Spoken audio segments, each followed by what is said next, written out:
أعوذ بالله من الشيطان الرجيم بسم الله الرحمن الرحيم خلد الذين زعمتم من دون الله لا يملكون مثقال ذرة في السماوات ولا في الأرض وما لهم فيهما من شرك وما له منهم من ظهير۔ اے نبی صلی اللہ علیہ وسلم کہیے ان سے کہ اللہ کے سوا جنہیں تم اپنے حاجت روا سمجھتے ہو تو انہیں پکار کر دیکھو، وہ آسمانوں اور زمین میں ذرہ برابر کے مالک نہیں ہیں، اور نہ زمین و آسمان کے پیدا کرنے میں اللہ تعالیٰ کے ساتھ ان کی شرکت ہے، اور نہ ان میں سے کوئی اللہ کا مددگار ہے۔ یہ سورہ سبا کی 22 نمبر کی آیت ہے۔ اس آیت میں اور اس کے بعد کی آیت میں عقیدے کی تعلیم ہے۔ غور سے سماعت فرمائیے، کیونکہ عقیدہ اگر درست ہوگا تو عمل کارآمد ہوگا، عقیدے میں اگر فساد ہوگا تو پھر سارا عمل بیکار اور رائگاں ہو جائے گا، چاہے کتنا عمل آپ کر لیں، اللہ کے نزدیک اس کی کوئی قدر و قیمت نہیں ہوگی۔ عمل کی کوتاہیوں کو اللہ تعالیٰ ہو سکتا ہے معاف کر دیں، لیکن عقیدے کی جو کوتاہیاں ہوں گی وہ معاف نہیں ہوں گی، قابل معافی وہ نہیں ہیں۔ تو اس میں جو بات سب سے پہلے جو بات بتائی جا رہی ہے کہ تم اللہ کے سوا جو یہ گمان رکھتے ہو کہ یہ بھی اور وہ بھی، فلاں بھی اور فلاں بھی معبود ہے، اور ان کے تعلق سے یہ سمجھتے ہو کہ یہ بھی تمہاری حاجت روائی اور مشکل کشائی کر سکتے ہیں، تو پھر ان کو پکار کر دیکھ لو۔ خلد الذین زعمتم من دون اللہ، اللہ کے علاوہ، یعنی اللہ کی ذات کے علاوہ کوئی بھی، اس میں کسی قسم کی کوئی استثنائی صورت نہیں ہے، یہ اچھی طریقے سے سمجھ لینا چاہیے۔ یعنی کوئی بھی مخرب ترین بندے اللہ تعالیٰ کے، مخرب سے مخرب بندے، چاہے وہ انبیاء کرام ہو، چاہے ملائکہ ہو، چاہے اولیاء اللہ ہو، چاہے اور کوئی ہو،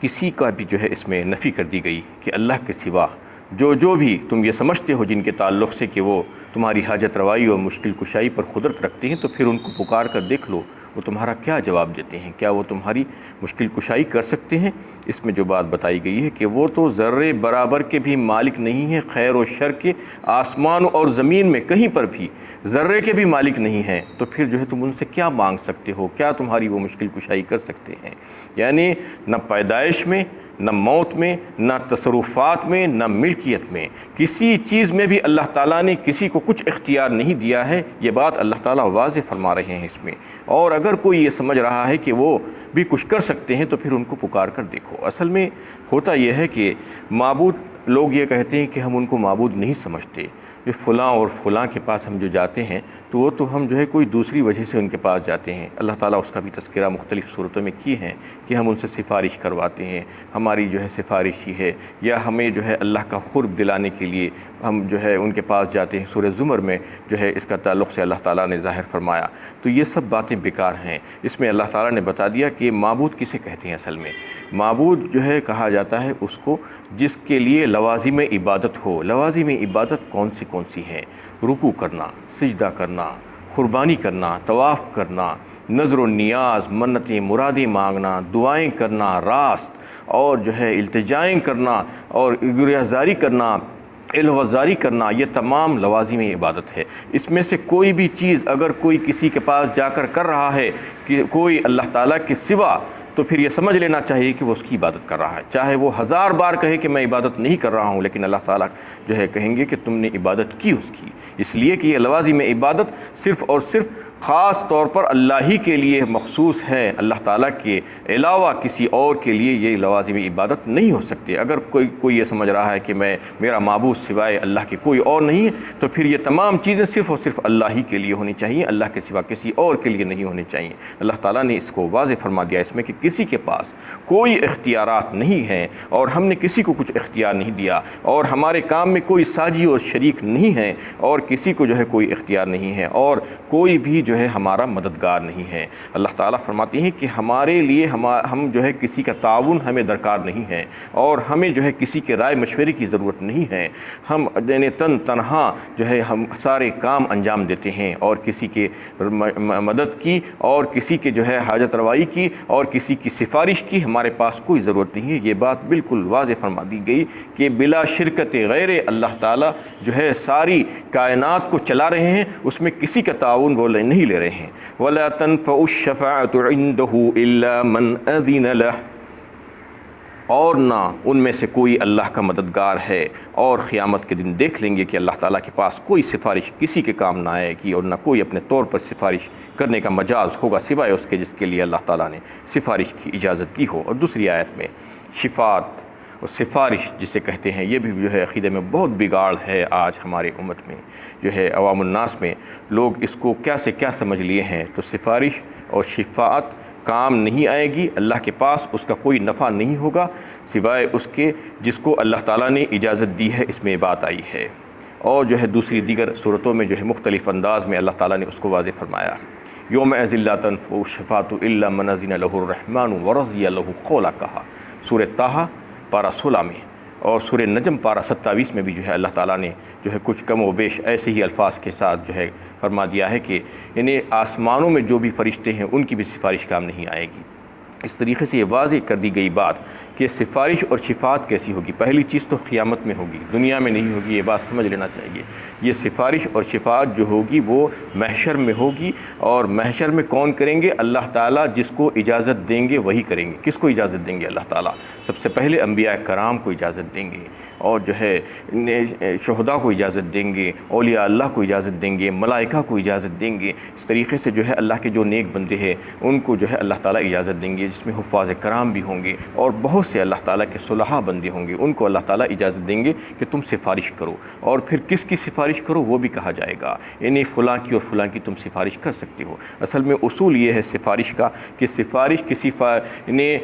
کافر اور مشرک کی نہیں ہو سکتی، یہ بات سمجھ لینا چاہیے۔ سفارش اس کی ہوگی جو گنہگار مومن ہیں، اہل ایمان گنہگار جو ہوں گے اور جو توبہ کے بغیر یہاں سے مر کر چلے جائیں گے، ان کی سفارش ہوگی۔ ان کے علاوہ جو اللہ کے باغی اور غدار ہوں گے، جو ایسی ہی حالت میں مریں گے، تو ان کی سفارش نہیں کی جا سکتی، چاہے وہ انبیاء کرام ہی کیوں نہ ہو، چاہے وہ اولیاء ہو، چاہے کوئی ہو، ان کو ان کے بارے میں سفارش کرنے کی اجازت نہیں دی جائے گی۔ تو سفارش انہی کی ہوگی جو اہل ایمان ہوں گے لیکن گنہگار ہوں گے۔ تو اس میں جو ہے بات بتا دی گئی کہ سفارش ان کے لیے جن کے لیے اللہ تعالیٰ چاہیں گے انہی کی سفارش کی جائے گی۔ یہ آیت میں جو ہے بات واضح ہو گئی۔ اور ایک بات جو قیامت میں ہی ہوگی سفارش، دنیا میں نہیں ہوگی۔ دنیا میں بھی لوگ یہ سمجھتے ہیں کہ یہاں سے بھی سفارش ہو سکتی ہے، اس لیے یہ عقیدے کی بگاڑ کی وجہ سے بہت سے لوگ بہت سے کام کر رہے ہیں آج دنیا میں۔ دیکھیے یہاں پر وہاں پر فلاں کے پاس جاتے ہیں کہ ہم سفارش کروا رہے ہیں،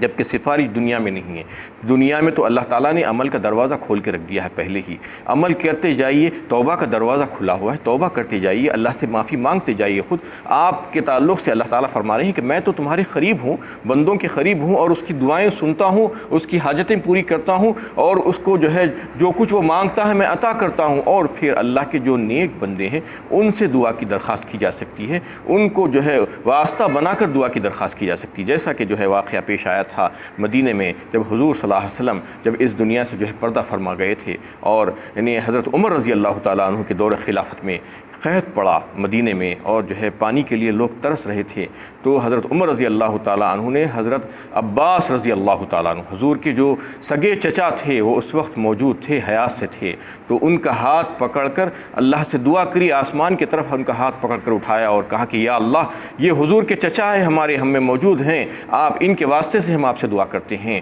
اور آپ ہمیں جو ہے پانی دے دیجیے، ہماری پانی کی جو ضرورتیں ہیں وہ ہماری پوری فرما دیجیے۔ یہ کہہ کر انہوں نے دعا مانگی، جبکہ مدینے میں موجود ہیں، روض اقدس موجود ہے، روض اقدس پر جا کر کھڑے ہو کر دعا نہیں کر رہے ہیں، نبی صلی اللہ علیہ وسلم کا واسطہ دے کر دعا نہیں کر رہے ہیں، جبکہ وہاں پہ موجود ہیں۔ اس کے باوجود حضور کے چچا جو حیات سے ہیں ان کا واسطہ دے کر ان کا ہاتھ پکڑ کر دعا کر رہے ہیں، یہ واقعہ درج ہے، دیکھ سکتے ہیں آپ، یہ کوئی من گھڑت واقعہ نہیں ہے۔ تو اس سے کیا بات واضح ہوتی ہے کہ جو اللہ کے نیک بندے، متقی اور پرہیزگار جو یعنی باحیات ہیں، ان کا واسطہ دیا جا سکتا ہے، ان سے دعاؤں کی درخواست کی جا سکتی ہے، ان کے وسیلے سے جو ہے آپ مانگ سکتے ہیں، یا خود آپ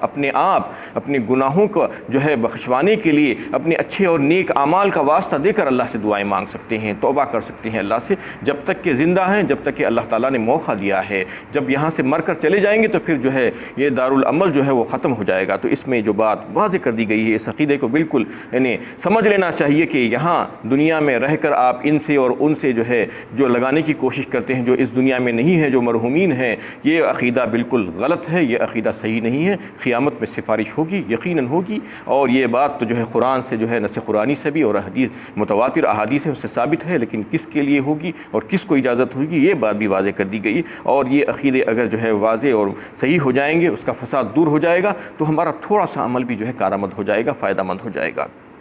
حتی اذا فزع عن قلوبهم قالوا ماذا قال ربكم قالوا الحق وهو العلی الکبیر، یہاں تک کہ جب ان کے دلوں سے گھبراہٹ دور کی جائے گی تو پوچھیں گے کہ تمہارے پروردگار نے کون سی ایسی بات کہی، وہ جواب دیں گے کہ جو بات حق تھی وہ اللہ تعالیٰ نے کہہ دی،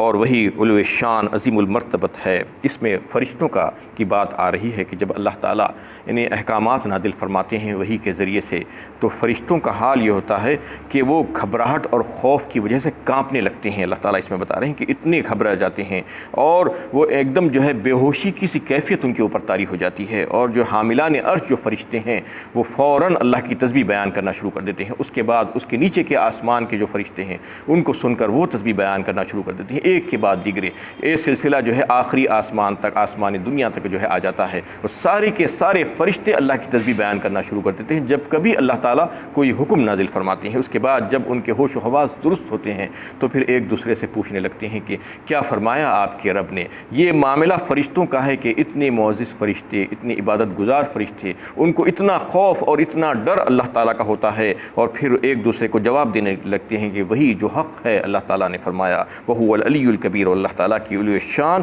عظیم المرتبت ہے۔ قل من یرزقکم من السماوات والارض، پیغمبر صلی اللہ علیہ وسلم ان سے پوچھئے کہ آسمانوں و زمین سے کون تم کو رزق دیتا ہے۔ یعنی وہ مشرکین جو اللہ کے سوا دوسروں کو بھی جو ہے اپنا حاجت روا اور مشکل کشا سمجھتے ہیں، تو ان سے سوال کیا گیا ہے، اور یہ سوال مختلف صورتوں میں کیا گیا ہے، سورہ عنکبوت میں تفصیل کے ساتھ آیا ہے، بار بار ان سے پوچھا جا رہا ہے، اور جب پوچھا جاتا ہے ان سے تو فوراً یہی کہتے ہیں کہ اللہ، یعنی پیدا کرنے والی ذات اللہ کی،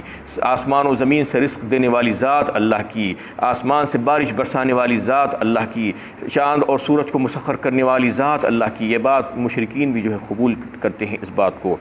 تو پھر ان سے کہا جا رہا ہے کہ قل اللہ، کہہ دیجئے اللہ تعالیٰ ہی رزق دیتے ہیں تمام کو، اللہ تعالیٰ کے علاوہ اور کوئی رزق نہیں دیتے۔ وَإِنَّا أَوْ إِيَّاكُمْ لَعَلَى هُدًى أَوْ فِي ضَلَالٍ مُبِينٍ، اب ماننا پڑے گا کہ ہم میں اور تم میں سے کوئی ایک ہدایت پر ہے یا کھلی گمراہی پر۔ اس میں جو ہے بہترین حکیمانہ انداز اور اسلوب بیان کیا گیا ہے دعوت و تبلیغ کے لیے اور لوگوں کی اصلاح کے لیے۔ جب کام کیا جائے تو جو ہے جو اہل باطل ہے اور جو ہے جو مخالفین اسلام ہیں ان سے کس طرح سے پیش آنا چاہیے، یعنی ان کو کافر اور گمراہ کہنے سے روک دیا گیا ہے اس آیت کے ٹکڑے میں، اور یہ کہا گیا ہے کہ جب تمہارا ان سے واسطہ پڑ جائے، جب تم جو ہے بحث و مباحثہ ہو ان کے ساتھ اور مناظرے کی نوبت آئے، تو تم ان کو جو ہے بجائے کافر یا گمراہ کہنے کے یوں کہو کہ دیکھو ہم اور تم دونوں میں سے کوئی ایک نہ ایک یقیناً حق پر ہے اور جو ہے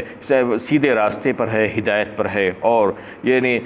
یا جو ہے ایک دوسرا جو ہے باطل پر ہے اور گمراہی پر ہے، ایک حق پر ہے اور ایک دوسرا جو ہے گمراہی پر ہے اور باطل پر ہے۔ تو تم خود سوچ لو کہ اچھی طریقے سے غور کر لو کہ تم حق پر ہو یا ہم حق پر ہیں۔ ایسی بات اگر جو ہے آپ اپنے دشمن سے کہیں گے، مخالف سے کہیں گے، تو یہ بات اس کے سمجھ میں آئے گی کہ نہیں، کٹر سے کٹر دشمن بھی اس بات کو سوچے گا کہ میرا دشمن ہے اور مجھ سے یہ کہہ رہا ہے کہ تم خود سوچ لو کہ کون حق پر ہے۔ یہ نہیں کہہ رہا ہے کہ تم گمراہ ہو، تم کافر ہو، یہ کہنے سے روک دیا گیا ہے، کیونکہ اگر مخالف کو اگر ایسا کہیں گے تو اس کی دشمنی میں اور اضافہ ہو جائے گا، وہ اور ضد پر جم جائے گا، سننے کی بات بھی نہیں سنے گا، اس کی گمراہی میں جو ہے اور مزید اضافہ ہوگا اور اسی پر وہ جم جائے گا اور جو ہے اس میں اشتعال پیدا ہوگا۔ یہ تمام باتوں سے بچنے کے لیے اللہ تعالیٰ نے بہترین حکیمانہ اصول بیان کیا ہے، اور یہ ان تمام لوگوں کے لیے ہے جو علماء کرام ہے اور جو مبلغین ہیں، جو دعوت الدین اور تبلیغ کا کام کرتے ہیں، ان کے لیے یہ اصول بہترین سنہرا اصول ہے کہ ان کو جو ہے یہی طرز عمل اختیار کرنا چاہیے۔ اس کے علاوہ اگر دوسرا طرز عمل اختیار کریں گے تو پھر وہ دعوت و تبلیغ اور اصلاح کے کام میں جو اثر ہونا تھا وہ اثر نہیں ہوگا، اور بسا اوقات تو ایسا ہو جائے گا کہ اس کا الٹا اثر ہو جائے گا، وہ مضر ہو جائے گی۔ اس لیے جو ہے اصول بہترین بتا دیا گیا ہے کہ تم اس کو جو ہے کافر مت کہو کسی کو، اور گمراہ ہونے کا لیبل مت لگاؤ۔ کیسا بہترین دین ہے دین اسلام! دیکھیے کہ مخالفین کے لیے بھی جو ہے کہا جا رہا ہے کہ اس کو گمراہ مت کہو، اس کو کافر مت کہو، جبکہ پتہ ہے کہ وہ کافر ہے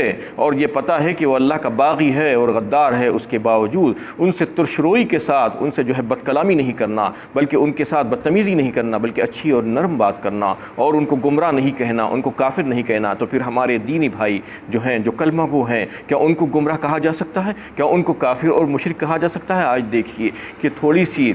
جو ہے کہیں پر آپ کوتاہی دیکھتے ہیں کسی میں عمل میں یا عقیدے میں، تو فوراً جو ہے ان کے لیے لیبل لگا دیا جاتا ہے کہ کافر ہے، یہ مشرک ہے، یہ گمراہ ہے۔ یہ کہنا کتنا خراب ہے! سوچئے کہ دشمن کے لیے بھی اسلام اجازت نہیں دے رہا ہے کہ اس کے لیے بھی یہ نہیں کہنا، وہ اشتعال میں آ جائے گا، تو پھر اپنوں کے لیے کیسے کہا جا سکتا ہے؟ اپنے جو کلمہ گو بھائی ہیں ان میں اگر آپ کچھ کمی دیکھ رہے ہیں عقیدے میں اور کوتاہی دیکھ رہے ہیں عمل میں، تو پھر آپ کے پاس جو دلائل ہیں ان کو جو ہے ان کے سامنے پیش کیجئے اور ان کو قائل کرنے کی کوشش کیجیے، اور بڑی نرمی اور محبت کے ساتھ، بڑی جو ہے صلاحیت کے ساتھ ان کے سامنے وہ بات رکھیے، اور جو ہے بڑی انہیں محبت کے ساتھ ان کو یہ سمجھانے کی کوشش کیجیے کہ اس کی اطاعت کرو، تمہیں یہ تمہارے لیے زیادہ بہتر ہے۔ تو اس طریقے سے جو ہے یہ بات بتا دی گئی ہے۔ اور ایک بات جو ہے جو اللہ کے نبی صلی اللہ علیہ وسلم جو دعا کرتے تھے کہ اللہم ارنا الحق حقا وارزقنا اتباعہ، اللہم ارنا الباطل باطلا وارزقنا واجتنابہ۔ یعنی بسا اوقات ایسا ہوتا ہے کہ ہم کسی چیز کو حق سمجھتے ہیں لیکن وہ حق نہیں ہوتا ہے، وہ باطل ہوتی ہے، اور کسی چیز کو ہم باطل سمجھتے ہیں، غلط سمجھتے ہیں، وہ حق ہوتی ہے۔ تو اللہ ہی سے دعا مانگنا چاہیے۔ اللہ کے نبی صلی اللہ علیہ وسلم نے ہمیں یہ بات سکھائی ہے کہ کسی بھی کام کے سلسلے میں تم اللہ سے مدد مانگو اور اللہ سے یہ کہو کہ اے اللہ مجھے حق کو حق کر کے دکھلا دیجئے، اور اس کی اطاعت کرنا، اس پر چلنا میرے لیے آسان کر دیجئے، اور باطل کو باطل کر کے دکھا دیجئے اور اس سے بچ جانا میرے لیے آسان کر دیجئے۔ یہ دعا ہمیشہ ہمیں کرنا چاہیے۔ ہمیں منوانے کی فکر نہیں ہونا چاہیے۔ ہمارا رویہ تو یہ ہوتا ہے طرز عمل کہ ہم جو ہے جو بات کہہ رہے ہیں وہ مخالف فوراً مان لینا چاہیے، اگر نہیں مانتا ہے تو ہم ضد پر آ جاتے ہیں اور اس سے دشمنی مول لیتے ہیں۔ منوانے کی ذمہ داری تو اللہ تعالیٰ نے نبی کو بھی نہیں دی تھی۔ انما علیک البلاغ وعلیک الحساب لست علیہم بمسیطر، کہا ایک مقام پر تم داروغہ کی طرح مسلط نہیں ہو لوگوں پر، اور جو ہے تمہارا کام ہے کہ پیغام کا پہنچا دینا، اور اس کو جو ہے لوگوں کا حساب لینا ہماری ذمہ ہے۔ وآخر دعوانا ان الحمد للہ رب العالمین۔